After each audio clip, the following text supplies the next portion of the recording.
Sakit mang isipin, Kuya Tat. Ito po, nakikita po natin mga kalingap ang paghatid sa huling hantungan.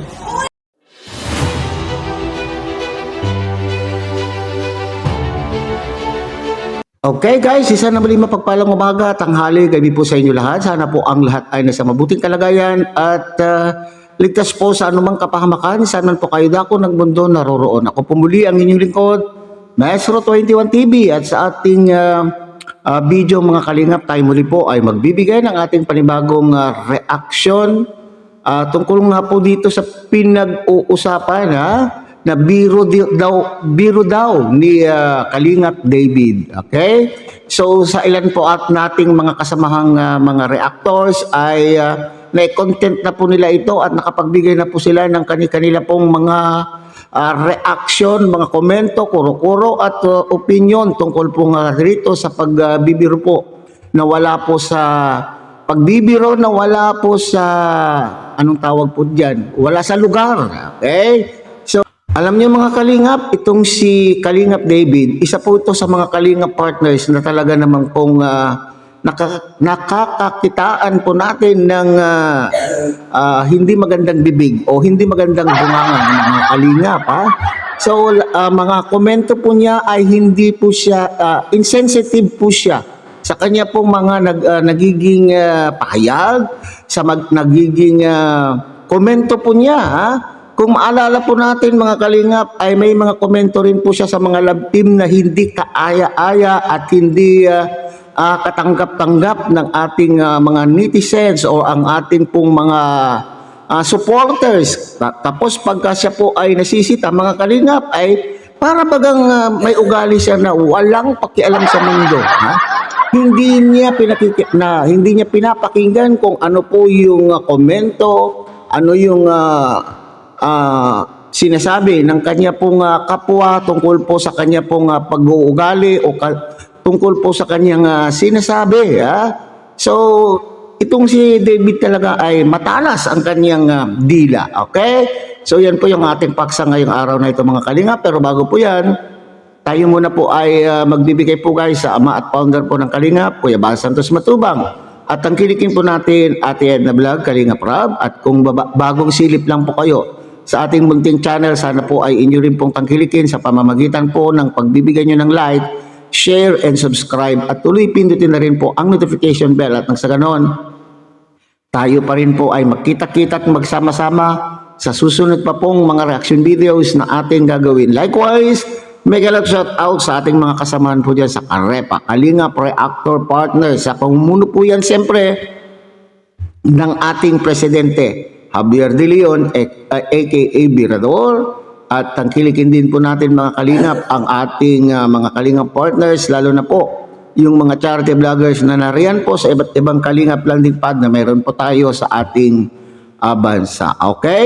So bago tayo magpatuloy mga kalingap ay panoorin nga natin itong bahagi kung saan sinasabi po ng ating kapwa reactors na talagang hindi magandang magbiro ang Kalingap David na ito sa ating pong biyahero, sa ating po sa team po, sa team na magbibiyahe pa Hong Kong nung isang araw. Ito ay komento po niya. At alam po naman natin na ito ay isang content lamang, pero ilagay po natin ang ating mga biro sa lugar. Hindi lahat ng panahon ay kinakailangan po natin kailangan po tayong magbiro at isipin din po natin na talagang kung hindi masasaktan ng ating kapwa. Panoorin po natin mga kalingap. Kalingap, so ayan, andito na tayo sa huling yugto dito sa Daet.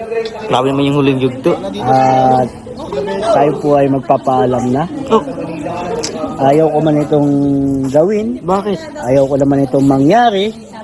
Walang may gusto nito mga kalingap, pero wala tayong magagawa kundi tanggapin yan. ang mga katotohanan na dapat tayo ay mag-move on na lang sa mga bagay na umiwan sa atin. At iiwan sa atin mga kalingap. Sakit mang isipin, Kuya Tat. Itong pagkakamay nating ito ang simbolo ng ating tunay na pagkakaibigan. Kuya Tats. Hindi mo tayo nakita dahil busy tayo sa isa't isa. Oo. Pero ang puso ko, Kuya Tats, loyal na loyal sa'yo at tunay na tunay ang pagmamahalan. Kaya sa puntong ito, may dala ka ng maleta, nais kong magpaalam sa iyo. At aking wish ang iyong maligayang paglalakbay at safe. Oh, salamat bro. Thank you bro. Kuya Tats. Ito, baleta ni Kuya Tats. Oh. Tayo naman magsama. Sana. Sa Singapore. Uy, sana nawa. Sana nawa. So, kuya, yun ang unang biyahe namin.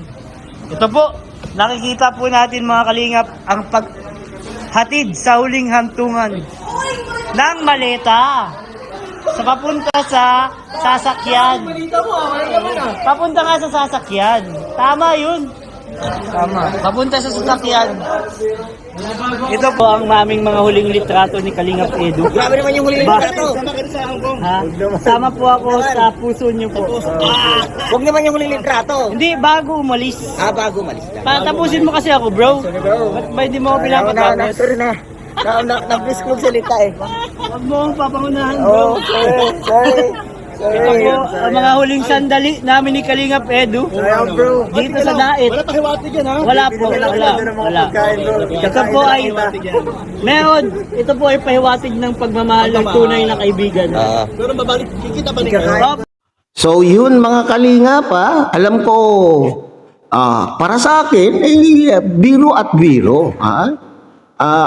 Kung malawak ang ating pag-iisip mga kalingap, ay matatanggap po natin na ito po ay isang biro, lalo po at alam po natin na itong si Kalingap David ay isang content creator. Pero, sabi ko nga po mga kalingap, ilagay sa lugar. Yung pagsasalita po ng ganito ay ilagay mo sa lugar, lalo po at magbibiyahe. Bibiyahe po ang mga group na yan, malay po natin, mayroon sinasabi po siya din na, naku po, dahan-dahan sa pagbibiro, Kalingap David, naku po, paano na lamang po kung ang iyong sinasabi ay bumalik sa iyo, sana nga lang ay yung iyong pinagsasabi dyan po dyan sa content mo na ito ay sa iyo bumalik, Okay, matakot ka. Alam ko, matakot ka naman po sa iyo pong pinagsasabi. Alam ko, akala ko ba naman ay itong si Kalingap David ay isang professional at the same time ay isa poong Christian.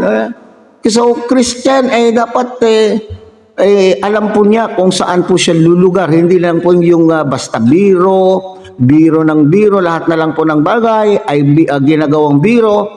Pagkatapos kapag sinita ay parang wala siyang pakialam. Ano naman? Sasabihin po niya, di ba? Pag nasasabihan po siya, ano naman po, wala akong pakialam. Okay?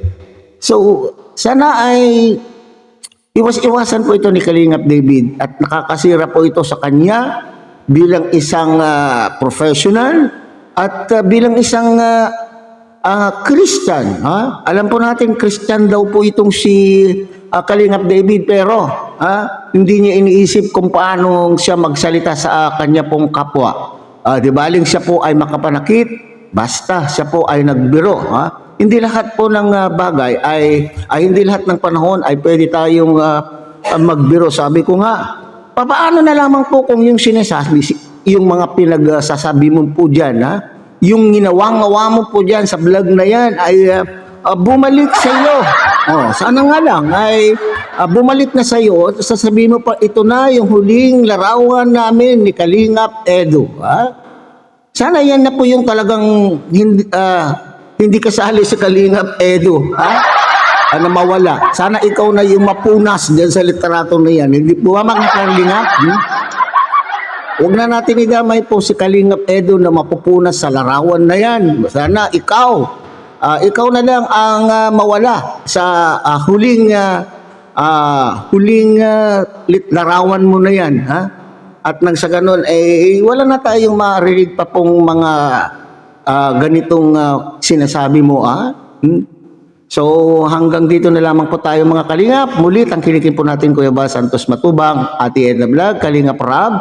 At siyempre sana po inyo rin pong tangkilikin ang munting channel na ito sa pamamagitan po ng pagbibigay niyo po ng like, share, and subscribe. At tuloy pindutin na rin po ang notification bell. At nang sa ganon, tayo pa rin po ay makita-kita at magsama-sama sa susunod pa po mga reaction videos na ating gagawin. Muli, isang mapagpalang umaga, tanghali, gabi po sa inyong lahat. Mabuhay po kayo at God bless everyone.